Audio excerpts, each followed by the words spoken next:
Welcome back to Third Phase of Moon. My name's Blake Cousins. Contact in the Desert, the Joshua Tree. We were there along with our correspondent for Third Phase of Moon, young Jack Graham. We'll be speaking with granddaughter of President Eisenhower, Laura. Also, Jim Mars, author of Rule by Secrecy, and Travis Walton, famous abductee. James Gilliland, UFO researcher from the Gilliland Ranch, and Micheal Cremo, ancient alien expert. Among Micheal Salla, who's involved with Exopolitics, and Yvonne Smith, hypnotic regression expert.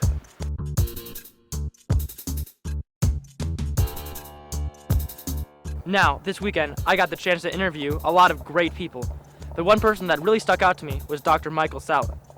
His background's in exopolitics, and I feel like he really knows the inner workings of the government and exactly what they hide from us. I taught at American University in international politics, and I did research on ethnic conflicts, and I came up with plans for resolving those conflicts, and that was something that gave me a background in doing field work in difficult situations and trying to discern data where governments often are very reluctant to share this data. And so that is something that I've applied to this new field that I've become interested in, which is called exopolitics. I was working in the woods in 1975 with 6 other men. We encountered an object on the way home. I got too close to it, got injured, and was taken aboard. I think probably to revive me. The crew were accused of murdering me and making up a story about my disappearance to cover up for murder, and so they took lie detector tests, which they passed. And the rest is history. At that time, there were 6 passed tests in connection with this, and the president of the American Polygraph Association said the odds were over 1,000,000 to 1 that there could be any mistake in the testing. But now there's been 16 passed tests. I've passed 5 different tests from 3 different examiners, all of those with strong law enforcement work history. So I don't know with 16 past tests what the odds would be, but far beyond 1,000,000 to 1. Number one, there's not one agenda, okay? When you say, what's their agenda, or are they good or bad, that's like pointing at an airliner going over and saying, are they good or bad, what's their agenda? Okay, there's different groups out there, and some of them may be beneficial, some of them may not be so beneficial. But the one thing I know for sure is, and this is a good thing, is that I don't think that the plan is to invade the earth, blow up our cities and eat us or something like that, or like you see in movies like Independence Day, because if they wanted to do that, they could have done that long before now. As the great-granddaughter of Dwight Eisenhower, did he believe in aliens? Well, he must have. I never met him. I never really heard, from his mouth, but from whistleblower testimony and a lot of different information that's out there, it's clear that he definitely had contact with extraterrestrials. How do you feel? Do you believe you've ever been contacted by extraterrestrials yourself? When I was a child, I did have some contact, and I do session work with people who are abductees and contactees, so I know it's very, very real. I feel that this information is very important to put out there to the general public, because it is happening all over the world to millions of people, and this is why I dedicated my life to this type of work.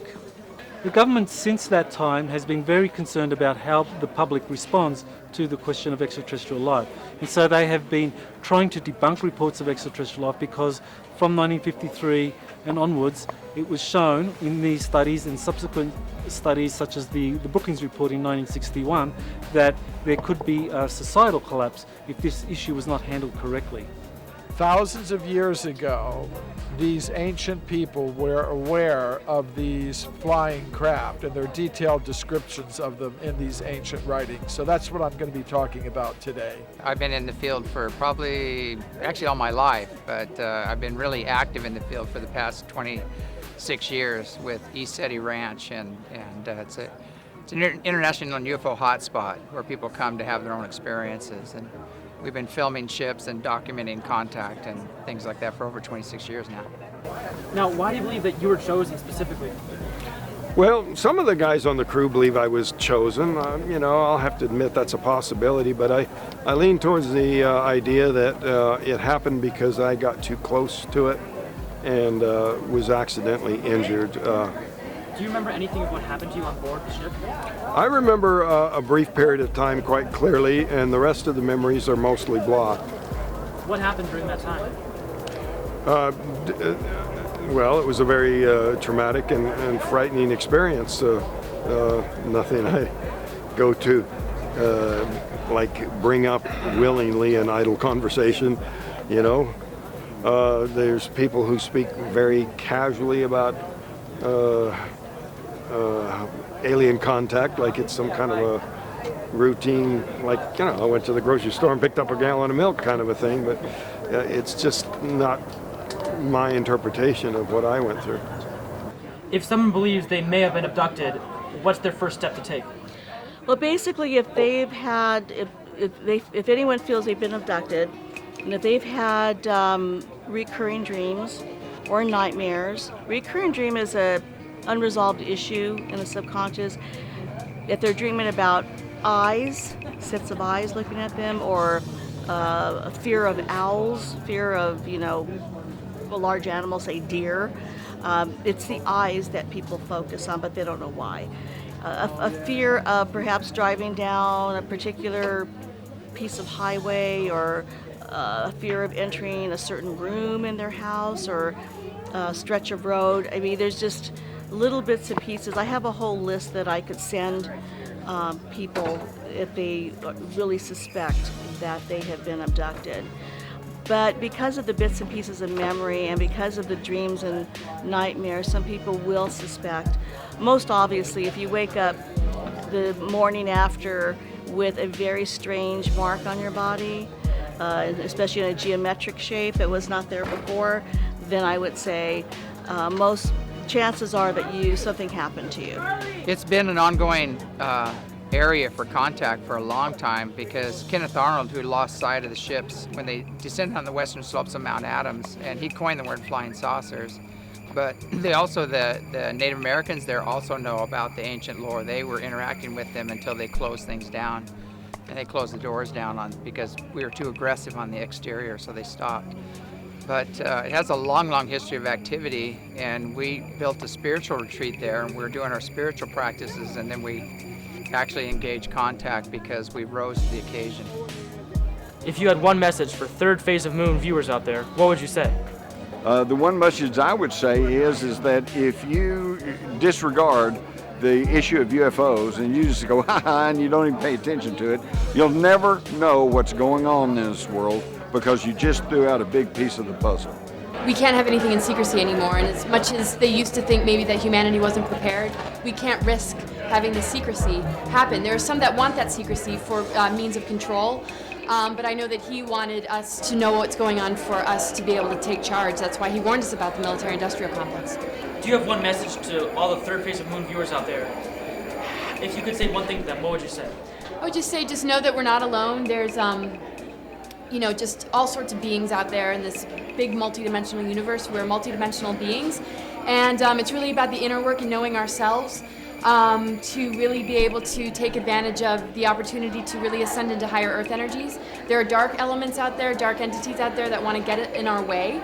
That could be called extraterrestrials if you like. Depends on you know, what your belief systems are. But despite all of that, despite all belief systems, this is a time of empowerment. It's a time to understand our inner world and to be very careful of what's out there, because we have the potential of being an enslaved race or a liberated one. And so my message is to just really get to know the self and be very open-minded in these times, and you know, question everything. The Earth's been colonized for over 650 million years, and you know, a lot of the stories we know about, like Atlantis and Lemuria and the Anunnaki story and things like that, there's other stories that went even further back. So we're a big genetic soup down here of the star nations, and there's many, many different groups here, and we're just a big composite of all the different groups. I'm just basically an old newspaper reporter. Okay, but I've covered a wide range of things. I've traveled around. I've been covered stories in the Middle East, Europe. I've been to China, Tibet, been all around, and I realized fairly early on that there was a big story going on that was, shall we say, underreported, and that had to do with UFOs. Now, way back there, back in the day, when I started off as a young reporter, the story was there's no such thing they're just hallucinations or perhaps some kind of mass psychosis. Well, as a newspaper reporter, I thought, wow, heretofore undiagnosed contagious mass psychosis. There's a story, except that's not it. Because today everybody's got a camcorder or they've got a cell phone with a camera. And now you go on the internet, you punch in UFOs, and you could spend the rest of your life looking at pictures. I personally haven't had any encounters, physical encounters with an extraterrestrial that I could report, but I've had a few sightings, but that wasn't why I got involved in this issue of extraterrestrial life. I got involved because I saw people who are very credible explain their background and how they were involved in suppressing this issue of extraterrestrial life, or people who had direct experiences themselves with encounters with extraterrestrials. This experience has affected me so profoundly that it's impossible to even calculate who I would have become and what I would have been. It certainly derailed my life in every aspect and just, changed everything. I'd rather it never happened, but you got to roll with the punches and, make the best of things. So, although there's been periods of time where I refused to talk about it for a number of years, I'm now on a sort of a mission to try to make something good come of it. If I had one thought that I would like to leave people with, it's that if, in judging the validity of such reports, it's very important to first get all the facts. And I'm saying this not just to people who don't want to believe, but people who accept the reality of the phenomenon. You still have to judge each case on its own merits and get the facts first. They've been back engineering the technology, and whoever has the best technology usually wins the wars. So they've been covering it up for the past 60 years intensely because they didn't want the public or other countries to know that we are back engineering that technology. So it's a national security issue that has a stronger, well, it's higher than the nuclear things as far as keeping things covered up. I think they began visiting us over two phases. First, there's the historical data that they have been here for a very, very long time. And so if we look at all of the historical texts, we can find evidence for that. And I think the modern era really began with the development of atomic weapons, that the extraterrestrials began to show up, especially around sites where atomic weapons were deployed, and they began to monitor these sites. And for example, the Roswell site, where you had the very first documented crash, was a place that was housing the very first nuclear-armed bomber wing in the United States Air Force. We're all extraterrestrials. As conscious beings, we all come from a higher level of reality that I call the level of pure consciousness, and we should be trying to get back there. It's time to wake up and realize you're not alone in the universe, and your family's returning, and the ancient ancestors are returning, and it's time to welcome them and end our aggressive warlike ways and start choosing peace. Message to the world from the third phase of the moon radio show with millions of listeners.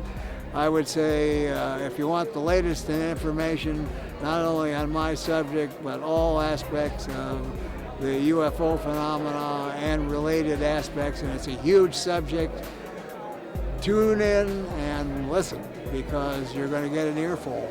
We want to thank our special correspondents on the ground at the Joshua Tree, young Jack Graham, along with Dr. J. Andy Elias. And if you've captured anything amazing in regards to UFOs, you could contact Third Phase of Moon via Skype or Facebook. My name's Blake Cousins, and we'll see you again next time.